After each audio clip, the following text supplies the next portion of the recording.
With Solo Victory Cup starting in just a few days time, I'm going to be telling you guys all the techniques which I implemented last season to go from never qualifying to a Solo Cup Finals to qualifying 5 times in a row. I hope this video does help you. If it does, please make sure to drop a like and subscribe. At 10,000 subscribers, I'm hosting a $120 tournament live over on my Twitch where you guys can all make your first earnings. Without further ado, let's start off by showing you guys the techniques that helps me qualify to Solo Cash Cup Finals.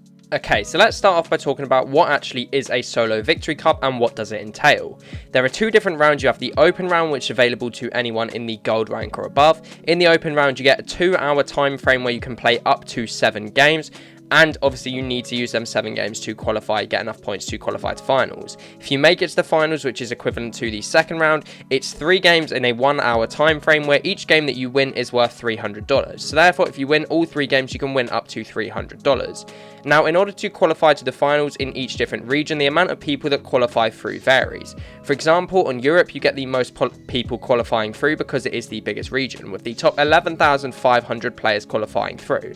Let's just go through all the other regions quickly. On NA Central, it's the top 9,000 players that go through. On Brazilian, Middle East, and Asia servers, it's the top 1,250 players. And on OCE, it's the top 750 players. Now, all the points that you do need to call depends on each region, but on average, on EU servers, call is around 75 points. And on NA Central, it tends to be a little bit lower, sometimes around the 70 point mark. Now, again, these are the 2 biggest regions, so they're the ones that I'm going to focus on the most. But now let's talk about the technique which you guys can use to give yourselves a kickstart in getting to the points which you need to qual. Okay, so let's talk about technique for your first game, as this is arguably the most important in qualifying to solo finals. Firstly, in your first game, it's likely to be the lowest elo lobby that you're going to play all day, because simply anyone can be put into this lobby. There are hundreds of thousands of people playing the Solo Victory Cup at once, and only the top 11,500 qualify, meaning that if you are a part of that top 11,500, you are better than the majority of players that are going to be in your first lobby. Therefore, if you are a confident fighter, you may be able to take advantage of this and play much more of an aggressive game where you look to drop a 5 to 10 kill win. If you do succeed in this, this would again give you anywhere between 35 and 40 points, which is already half the way to qual on the hardest region, which is EU, at 75 points.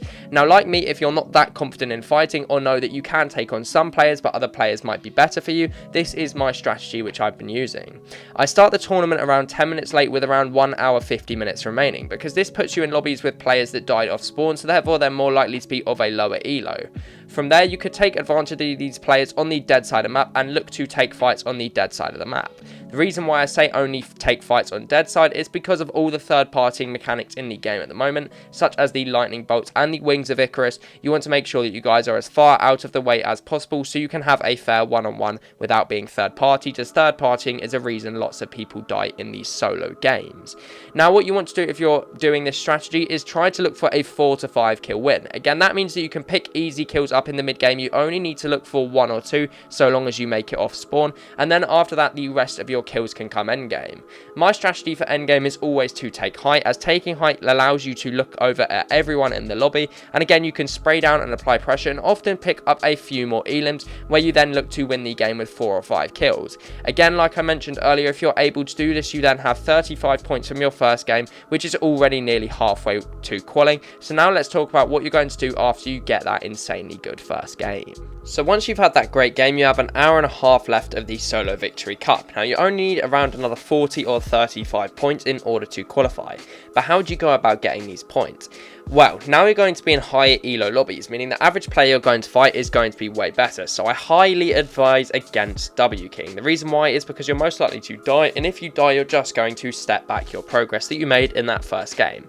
What I do recommend is going to the dead side of the map. Now, the reason why is because these games actually won't be that stacked, because most people in these lobbies are very confident fighters and therefore very confident that they're already going to qual to finals.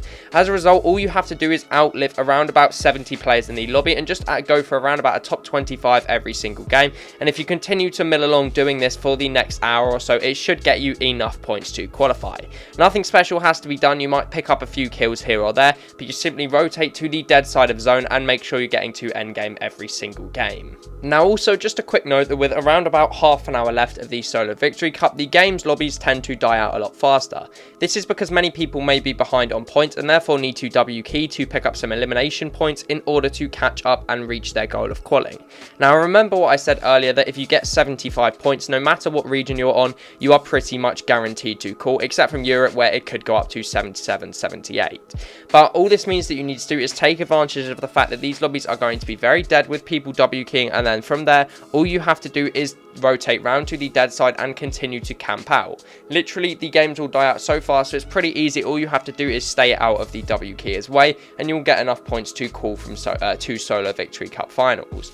Now let's talk about where you should be landing and what to do at the very start of the game when picking a drop spot in order to succeed in the Solo Victory Cup Opens. So now I'm going to discuss drop spots, but I want to be as short and concise on this as possible. Firstly, a massive change to last season is that the medallions this season aren't that powerful unless you get one of these certain two.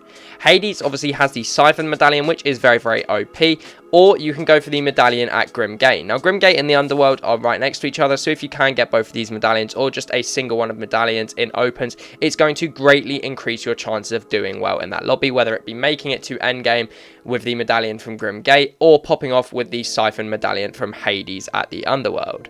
But like I say, you do not have to land on one of these medallions this season. Now the reason why is because they're not actually that OP, minus them two like I say. So what you can do is pick a more low-key drop spot with still good loot and fast farming mats on the outskirts of the map. Now it doesn't necessarily have to be the outskirts of the map, but I often find that the outskirts of the map tends to be where the least players are if you can find the right drop. You can use a website called Fortnite.gg to find some landing spots with good loot and slurp barrels as well as fast farming mats nearby. Make sure you have a source of metal as well as good source of brick and also guaranteed shield, which is why I like to have these slurp barrels there. Then what you should be doing is planning a rotate out of your drop spot which you're going to be landing at, and this should be the same drop spot which you're landing at in ranked, so you can build up that consistency between your ranked games and your tournament games, even though in tournaments there will be more people on your drop spot, but it allows you to learn the routes and adapt to where players might be when it comes to a tournament basis. Once you've looted your drop as quick as possible, you can push to nearby POIs where you might look to eliminate players who are still stuck in long and drawn out fights before pushing over to dead side. That's pretty much all I have. Now the last thing I want to touch on with the Solo Victory Cup Opens that it's all about mentality. Yes, playing solos is triggering and it can be very difficult at times, but all you need is 2 good games out of these 7. So you guys need to keep your head and keep the mental side of the game, because if you get frustrated at players pushing you, you're likely to play worse. Also, it's important that you play confident while playing. Now, the reason for this is because if you play scared of everyone in your lobby, confident players are going to take advantage of this in fights with you, and they're going to be able to kill you and put you out of the lobby. You need to stop worrying about your point total in-game. Obviously, there is a factor of that. You do want to know what points you're on, but you need to not worry, like, for example, if I die, I'm going to lose these amount of points, so I'm not going to be able to qual. Because if you start thinking like that, then you're going to play a lot more nervous, and if you play a lot more nervous, you're going to be a lot more successful.